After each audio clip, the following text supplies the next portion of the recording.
Hello friends, welcome back to study online. और यहाँ पे हम डिस्कस करने वाले हैं अपने बचे हुए 5 क्वेश्चन जो कि हैं सिंधु घाटी सभ्यता के बारे में। हमारा ये है पार्ट 3 और यहाँ पे हम 5 इम्पॉर्टेंट क्वेश्चन जो है वो डिस्कस करने वाले हैं। और यहाँ पे हमारी जो है सिंधु घाटी सभ्यता का जो चैप्टर है वो ख़त्म हो जाएगा। और 25 में से आपका स्कोर क्या रहा है आप उसको कमेंट करके ज़रूर बताइएगा। अगर इससे पहले जो 10-10 क्वेश्चन की जो सीरीज़ आपने नहीं देखी है तो वो जो है आप प्लेस लिस्ट से जाके देख सकते हैं, या आपको डिस्क्रिप्शन में लिंक मिल जाएगा, वहाँ से भी आप जाके देख सकते हैं। तो चलिए आज की वीडियो को हम शुरू करते हैं और इस चैप्टर को हम जो है ख़त्म कर लेते हैं। उसके बाद जो है हमारे आने वाला चैप्टर होगा वो होगा वैदिक सभ्यता। उससे जुड़े हुए हम सारे इंपॉर्टेंट क्वेश्चन को डिस्कस करेंगे। तो चलिए आज की वीडियो शुरू करते हैं। तो पहला जो 21 नंबर का जो क्वेश्चन है हमारा, क्योंकि 20 क्वेश्चन जो हम पहले डिस्कस कर चुके हैं उनको ज़रूर देख लीजिएगा। तो चलिए आज की वीडियो शुरू करते हैं। क्वेश्चन है हमारा, सिंधु घाटी सभ्यता में मोहनजोदाड़ो की खोज किसने की थी। देखिए पहले ही जो हमारी सीरीज़ थी हमने जो है उसमें ये डिस्कस किया था कि जो हमारे 2 महत्वपूर्ण शहर हैं, एक हड़प्पा और एक मोहनजोदाड़ो, तो उसमें से दोनों की खोज जो है वो अलग अलग ने की थी। तो यहाँ पे हमसे पूछा गया है कि मोहनजोदाड़ो की खोज किसने की थी, तो ये हो जाएगा हमारे पास राइट आंसर राखलदास बनर्जी ने। और हड़प्पा शहर की खोज किसने की थी, तो वो हो जाएगा राय बहादुर दयाराम साहनी ने। और बीबी लाल और थापर ने, मैंने बताया था आपको कि बीबी लाल, लास्ट जो सीरीज़ थी मैंने उसमें आपको बताया था कि बीबी लाल और थापर ने किसकी खोज की थी, तो वो मुझे आप कमेंट करके बताइएगा कि बीबी लाल और थापर ने कौन से शहर की खोज की थी। तो यहाँ पे हमारा राइट आंसर हो जाएगा कि मोहनजोदाड़ो शहर की खोज जो है वो किसने की थी, राखलदास बनर्जी ने की थी। देखिए नेक्स्ट जो क्वेश्चन है, मिलान कीजिए। इस तरीके के क्वेश्चन जो हैं वो रिसेंटली जो है पूछे गए हैं यूजीसी नेट में।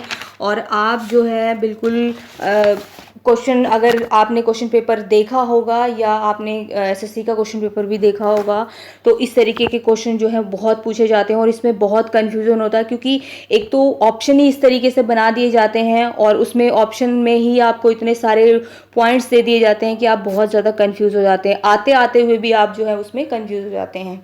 तो यहाँ पे देखिए क्या है, मिलान कीजिए। एक तरफ लिखे हुए हैं स्थल और एक तरफ लिखे हुए हैं नदियाँ, यानी कि कौन सा स्थल जो है वो कौन सी नदी के किनारे पर था। तो एक तरफ है हड़प्पा, मोहनजोदाड़ो, लोथल, कालीबंगा और राखीगढ़ी, और नदियों के नाम लिखे हुए हैं रावी, सिंधु, भोगवा, थापर और घग्गर। तो यहाँ पे जो है हमारा, जो हम देख लेते हैं कि हड़प्पा जो शहर था वो रावी नदी के किनारे पर था, मोहनजोदाड़ो जो है वो सिंधु नदी पे था, लोथल जो है हमारा भोगवा नदी पे है, और कालीबंगा जो है वो थापर नदी पर है, और उसके बाद जो है वो राखीगढ़ी जो है वो घग्गर नदी के किनारे पर है। तो यहाँ पे जब हम देखेंगे तो मैंने ऑप्शन जो है वो इसी तरीके से फिट किए हैं ताकि इसको एज इट इज़ आप अपने नोट्स में लिख सकें और आपको याद रहे कि ये जो शहर है वो किसके नदी के किनारे पर है। तो यहाँ पे ऑप्शन जो हो जाएगा हमारा 1 ऑप्शन जो है वो ठीक हो जाएगा, क्योंकि सभी शहरों को मैंने सभी नदियों के किनारे बिल्कुल आमने सामने लिखे हैं ताकि कोई कन्फ्यूज़न ना हो। जब आपको ये याद हो जाएंगे उसके बाद ऑप्शन चाहे कुछ भी हो आप अच्छे से उस क्वेश्चन को बना पाएंगे।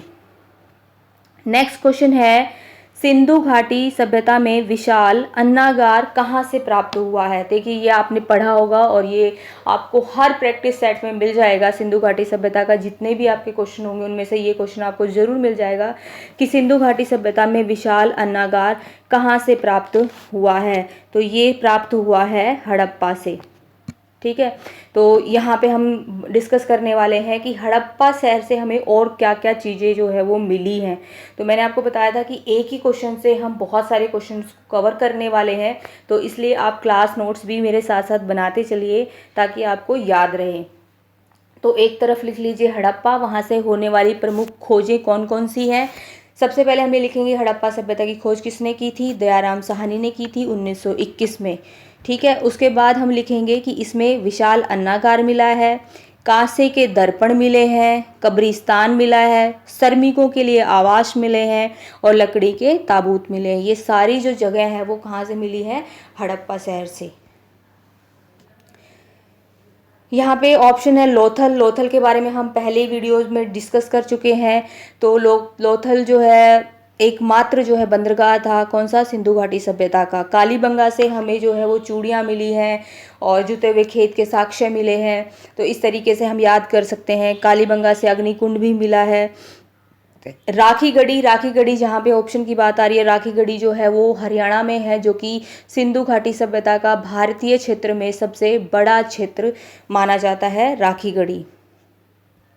नेक्स्ट क्वेश्चन है पशुपति मोहरें कहाँ से प्राप्त हुई हैं? ये क्वेश्चन पूछा गया है एसएससी एग्ज़ाम में और ये बहुत ही इंपॉर्टेंट क्वेश्चन है कि पशुपति मोहरें कहाँ से प्राप्त हुई हैं। तो यहाँ पे हमारा जो ऑप्शन हो जाता है वो हो जाता है मोहनजोदाड़ो से।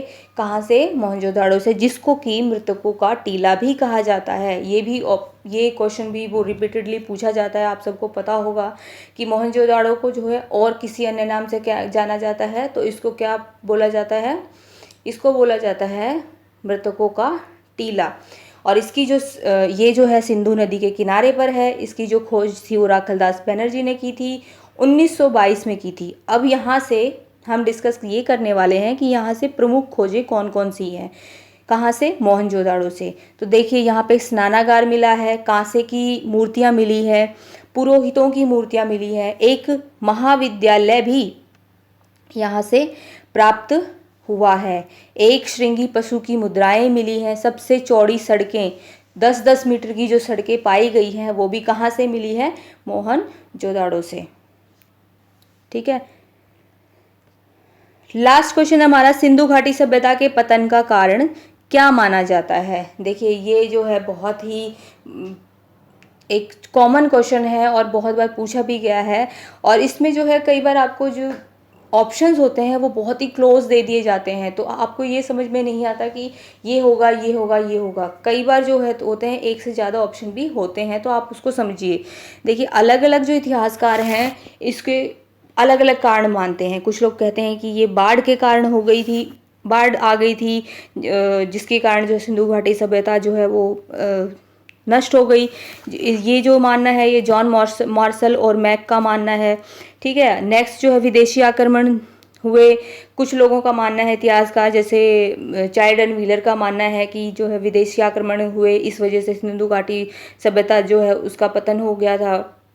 या फिर फेयर सर्विस का मानना है कि कुछ पारिस्थितिक असंतुलन की वजह से जो है सिंधु घाटी सभ्यता की जो है पतन हो गया था। तो यहाँ पे हमारे पास ऑप्शन एक है उपरोक्त सभी। तो ये सभी कारण माने जाते हैं सिंधु घाटी सभ्यता के पतन के बारे में कि सिंधु घाटी सभ्यता का पतन किस वजह से हुआ था। ये थी हमारी टॉप 25 की जो है एक वीडियो जो थी टोटल सिंधु घाटी सभ्यता के बारे में। इसके अलावा अगर आपने कोई क्वेश्चन देखा है तो उसको कमेंट करके बता सकते हैं, या आपका कोई डाउट रह गया है कि हमने इस तरीके के क्वेश्चन कहीं पे देखे हैं तो वो उसको कैसे करेंगे, कुछ भी जो भी है आप कमेंट करके बता सकते हैं। तो आपको वीडियो कैसी लगी ज़रूर बताइएगा और अपने फ्रेंड्स के साथ में शेयर कीजिएगा। Okay, bye bye, stay healthy and best of luck your exam.